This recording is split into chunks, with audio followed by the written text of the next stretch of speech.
What's up? What's happening? Episode 2 of The Math Problem. It's your boy Chris Harris. Tuning in, reporting to you live from the land of the Trill, Houston, Texas. Wanted to give the good, the bad, the ugly of Houston's loss to the Phoenix Suns tonight. Was an ugly, ugly game. Ugly defensive game.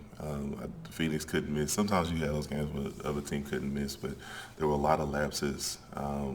Not nearly the same effort that we saw versus the Lakers. I'll dig into it a little bit over the next few minutes.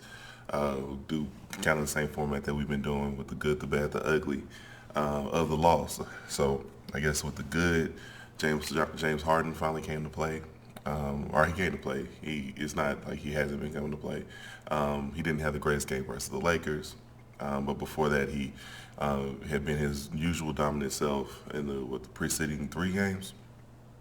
Um, Overall, he was effective. Had I want to say about 3 or 4 straight 3 pointers in the second quarter when we made our run. He looked locked in offensively. Um, and that's really it. D'Antoni didn't shorten the rotation by much. So with Russ being out, with Eric Gordon getting hurt, we still ran a pretty deep rotation. I want to say 11 players got time tonight. Obviously, with the game kind of being over for the lion's share of the fourth quarter, the vast majority of that time we saw, kind of the Hartensteins and the Clemenses of the world get time. And, it is what it is. And for context, it was the second night of a back-to-back. Russ was resting on the second night of the back-to-back. Gordon was hurt, only played 8 minutes, I believe, tonight. So there are kind of some silver linings. Full strength. I doubt that we lose to the Suns, but I'll go into some of my concerns later in the show. So, with that being said, that those are really the only couple good points. Really, Covington played all right. Didn't nothing to write home about. Same with really pretty much everyone else in the supporting cast. Austin Rivers had a decent night, but generally speaking, it was just a bad game. Flush it and move on. Um, the bad, the bad of the loss was the defensive effort was terrible. And I know people, on Twitter and chatting with one of my homeboys, and essentially it was just, oh, it's back to back, oh this, oh that. It looked more like, how did I say this? Um, I had come to expect a certain level of defensive intensity, mediocre-ish defensive intensity prior to the Clint trade. Um, and with all the numbers floating around about the defense and how it wasn't going to be negatively affected with the Clint trade, kind of floating around in the Twitterverse, and seeing how they played versus the Lakers, I kind of convinced myself that hey, they can turn the corner, or something was said or done philosophically that kind of flipped the switch, and we were going to see that 2017, 2018 intensity again, and nope. I was proven wrong pretty strongly tonight. That defensive intensity from that initial game, not there. The rotations were poor or non-existent. The was it the double teaming in the post, non-existent. We let Ayton get what he wanted. We let Oubre go nuts. There were a lot of off-ball cuts from while the gentlemen while we were the other team, the Suns were posting up. They would run a couple some cuts to the basket, and then we wouldn't. They would make it unfettered to the rim.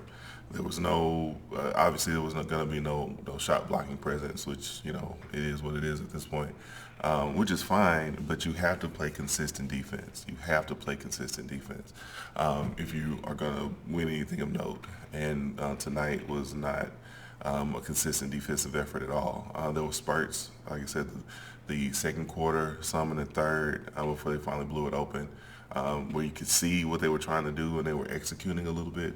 But by and large, it was just poor effort, all the way around. Offensively, we couldn't sink a three-pointer. One of my Twitter friends, I guess, a Twitter follower, Tony, T.L. Cole, I believe is his handle, noted that, hey,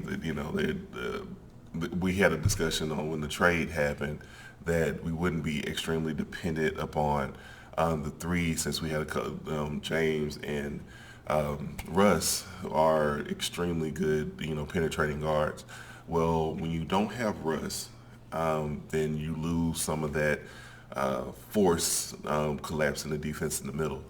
James can do it, and he has done it, but he didn't do it as consistently as he probably needed to tonight to keep the defense honest. But overall, people were still getting good shots. PJ had a ton of open looks, and for whatever reason, just again, second night of a back-to-back, he's still dealing with that stinger, that nerve damage.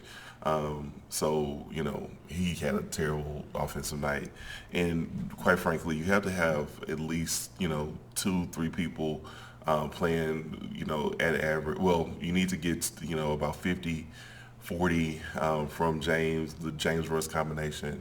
And then you need to get, have maybe one or two other players going offensively at a reasonable clip for us to win on a consistent night with the, defense, and the rebounding situation being what it's going to be.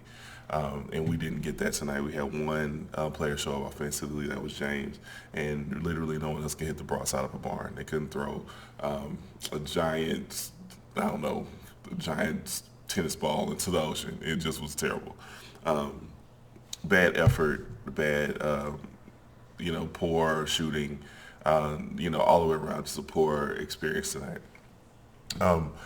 The ugly, first of all, the Eric Gordon injury. Shout out Big Moon Pie Head, EG. He's extremely crucial to what we're going to do. It was concerning to me how quickly they ruled him out for the game. Generally speaking, when you have something, relatively minor, it's a, he might be back, might not kind of situation. He went back to the locker room and that was it. He did come back out after halftime. So it wasn't something that they just obviously knew was going to be, a game ender. But it's not encouraging to, see him, struggle to walk and, come back out pain-free. So prayers up for EG. Hopefully he's good, not from just a basketball perspective, but from a, general life perspective. I hate to see injuries. So that's one. Two, schematically, what it concerns me that Phoenix was able to essentially get what they wanted, get the shots they wanted on offense. I don't know. How can I say it? The thing about gimmicks, and I mean, you may call this, kind of a gimmicky move a couple podcasts ago. The thing about gimmicks is once they're figured out, then they're easily exploited. And Phoenix they have some unique personnel. Aiden's a underrated player. You had Oubre is very good. Rubio, is a good penetrating guard that can collapse your defense and make you kind of scramble. And they got a lot of effort and a lot of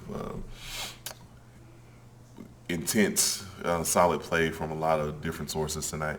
But so take this with a grain of salt. But it concerns me that since we're not kind of built on this fundamentally sound pillar, that teams are starting. This team in particular got just everything they wanted offensively. Our defense just crumbled. A lot of that can be attributed to second out of back-to-back. A little less force, a little less energy that happens, but it's concerning because it's after such a big, important move when it comes to our championship hopes. So I can't say that I was pleased on the defensive end on the court at all. Offensively, it worries me.